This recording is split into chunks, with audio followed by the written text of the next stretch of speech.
La cápsula del USMA del día de hoy es sobre las cabezas del ejército trigarante. Si vemos aquí esta litografía, aquí están ellos, que son estos. Esta es donde entró el ejército trigarante el 27 de septiembre de 1821 para desfilar como símbolo de la consumación de la independencia. Hicieron un gran esfuerzo de estar todos juntos, aunque pensaran de manera muy distinta. Fue como un intento fallido de reconciliación nacional. Se supone que desfilaron 16,134 hombres, pero de esos no sé cuáles eran de veras del ejército y cuáles, como José Joaquín Fernández de Lizardi, el pensador mexicano, fueron invitados como un reconocimiento a su labor durante la lucha de independencia. Desfilaron 7,416 a pie, o sea, como infantes, 7,955 a caballo, lo cual habla de que eran los pudientes del virreinato, bueno, ya en ese tiempo parte del, ya un reino aparte, estaba la Constitución de Cádiz rigiendo, con Fernando VII como rey constitucional, y hubo también 763 de artillería con 68 cañones de distintos calibres. De los 24 que están aquí, que son los que encabezan el desfile, Iturbide fue emperador y 10 fueron presidente de la República, una o varias veces. Unos fueron centralistas, otros federalistas, luego unos se volvieron conservadores y otros liberales, o sea que es un relajo como fue el país. Entraron, les decía yo, por la garita de Belén, que estaba en donde ahora está el Mercado Juárez, o sea, donde confluyen Avenida Chapultepec y Cuauhtémoc se vuelve Bucareli. Siguieron por Bucareli hasta Avenida Juárez, luego por Madero hasta el Zócalo, que en ese tiempo se llamaba Plaza de la Constitución de Cádiz. El primero, que es el conde de la Cortina, era un comerciante, era coronel del ejército realista del regimiento de los comerciantes. Él es el que recibió a Iturbide en Tacubaya y después de la consumación de la independencia se regresó a España. Luego está Antonio López de Santana. Él fue electo 6 veces presidente de la República, pero como se iba y regresaba, accedió 11 veces a la silla. Empezó en 1810 su carrera como militar en Veracruz. Luego está Melchor Monquís, ahí ocultito. Era de las tropas de Morelos, primero a través de Ignacio López Rayón y luego con Guadalupe Victoria. Fue gobernador del Estado de México y después presidente de la República. Luego tenemos a Guadalupe Victoria. Él es el primer presidente de México. Se incorporó a las tropas de Morelos a través de Hermenegildo Galeana y estuvo en pie de lucha hasta el Plan de Iguala.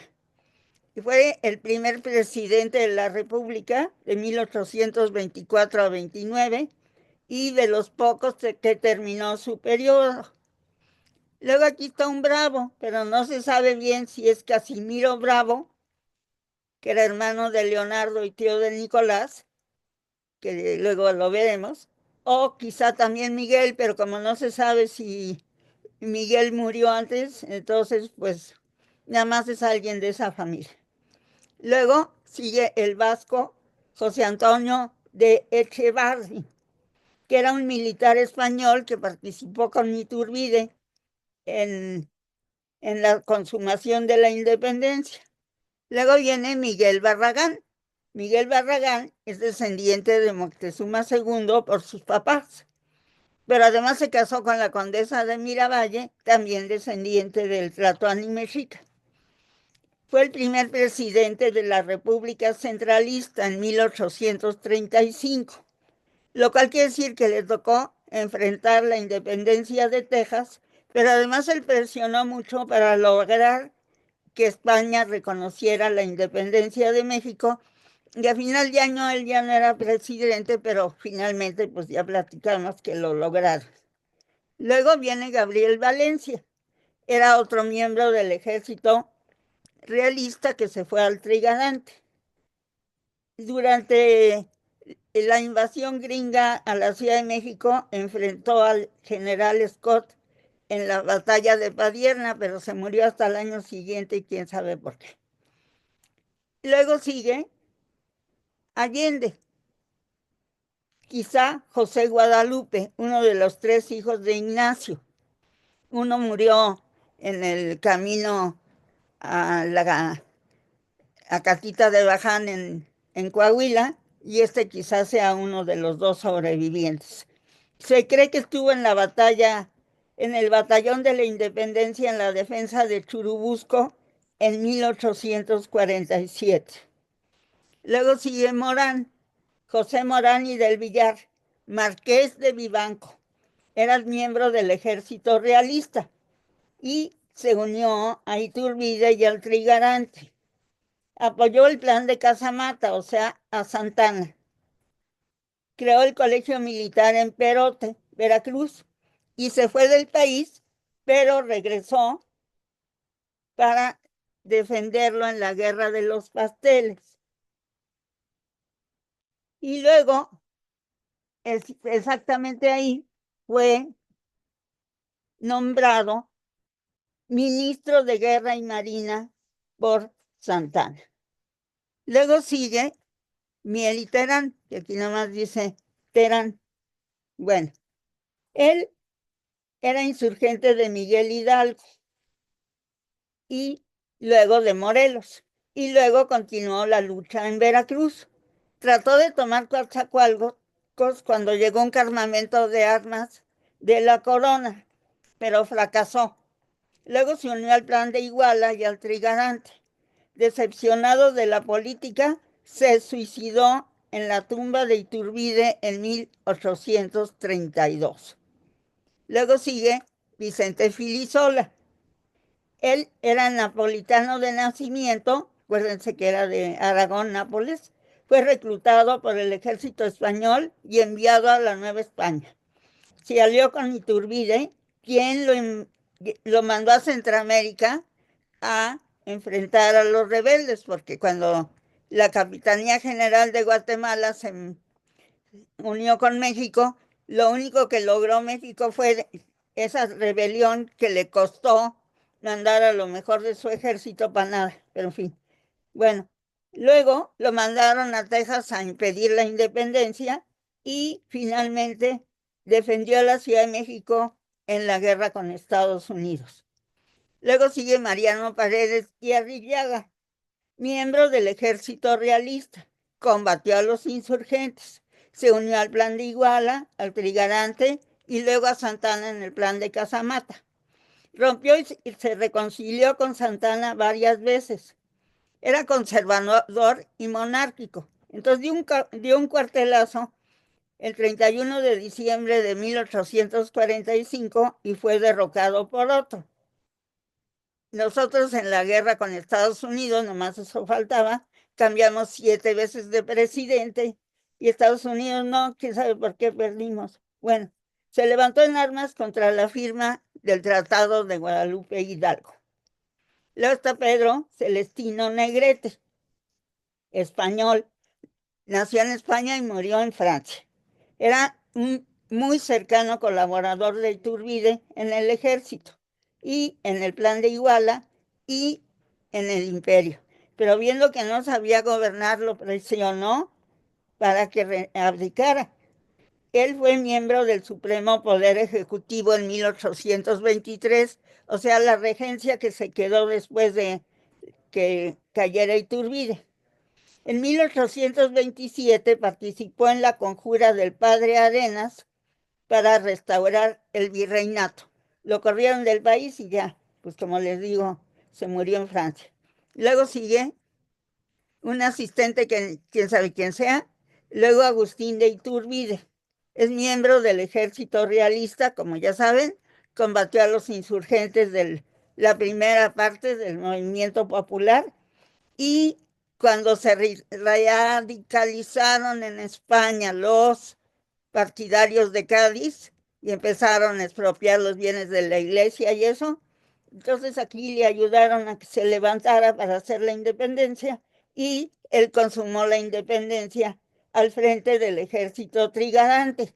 Como no encontraron emperador ni nadie que viniera a México, lo nombraron a él emperador en 1822, en mayo, y fue derrocado en marzo de 1823. O sea que duró bien poquito, pero comparado con otros gobiernos pues, que duraron hasta un día, duró mucho.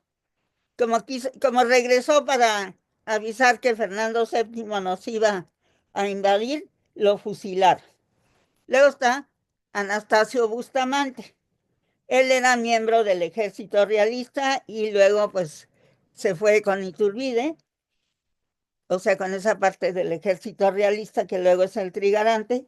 Fue 3 veces presidente. Fue vicepresidente de Vicente Guerrero y ayudó a su caída. Era muy romántico y entonces su corazón reposa en la tumba de Iturbide en la Catedral Metropolitana de la Ciudad de México. Luego sigue Vicente Guerrero. A la muerte de José María Morelos, él mantuvo la resistencia insurgente en la zona limítrofe de los actuales estados de Guerrero y Puebla, que conocía muy bien porque era miembro de una pudiente familia de arrieros. Por esa zona se iban la mercancía de la nao de China que iba para España, no venía a la Ciudad de México, sino se iba por Izúcar de Matamoros y su familia era de los que lo llevaban, así que pues ahí se da uno cuenta que sí tenía recursos. Él fue derrotado en las elecciones del 28 para ser el segundo presidente después de Guadalupe Victoria, pero hubo un motín de la acordada y entonces le dieron la presidencia. Estuvo de presidente de abril a diciembre de 1829. Lo desaforaron por incapaz y regresó a la guerrilla y finalmente lo traicionaron y lo ejecutaron. Luego sigue Valentín Canalizo. Él era del ejército realista, luchó contra los insurgentes, se unió al plan de Ugalia, luchó contra la independencia de Texas y combatió al ejército de Estados Unidos en Veracruz. Fue gobernador y 2 veces presidente. Es el único de Nuevo León que hasta ahora ha sido presidente. Después de que perdimos la guerra con Estados Unidos, se distanció de Santana. Luego sigue Antonio Aldama, sobrino de Juan y de Ignacio Aldama. Participó en el movimiento insurgente y se unió al plan de Iguala y a Iturbide. Luego sigue Miñón, Juan José Miñón, era miembro del ejército realista y se unió al plan de Iguala. Fue comandante de varios estados. Participó en la fundación de la Comisión Estadística Militar del Instituto Nacional de Geografía y Estadística. Luego viene don Nicolás Bravo. Él era parte de las fuerzas de Morelos a través de Hermenegildo Galeana. Fue 2 veces vicepresidente y presidente 3. Los Bravo eran una familia muy próspera que abasteció de alimentos a las tropas de Morelos a través del ya mencionado Galeano. Luego viene José Joaquín Herrera. Él era un militar y político liberal moderado. Fue 3 veces presidente, una de las cuales terminó el periodo de 4 años. Era muy cercano a Iturbide, pero se separó de él cuando se convirtió en emperador. Nunca se acercó a Santana, siempre mantuvo distancia y defendió a la Ciudad de México en la guerra con Estados Unidos. Luego viene José Antonio Rincón. Él se unió al plan de Iguala, era de Tabasco desfiló con el ejército trigarante y luego fue nombrado jefe militar de su estado. Les recuerdo que Tabasco era de la Capitanía General de Yucatán y que se independizó tanto de la Capitanía como de España el 15 de septiembre de 1821, o sea que acababan de hacerse independientes. Finalmente está Luis Cortázar y Rábago. Era un hacendado de Guanajuato, hay un pueblo que se llama Cortázar o Cortázar, que era en donde estaba su hacienda, es donde estaba su hacienda. Él se unió al plan de Iguala y luchó a favor de la independencia, a las órdenes de Anastasio Bustamante. Fue un gran apoyador de la educación y proporcionó recursos para fundar la Universidad de Guanajuato, donde descansa su corazón. Es todo por hoy, que les vaya muy bien. Hasta la próxima.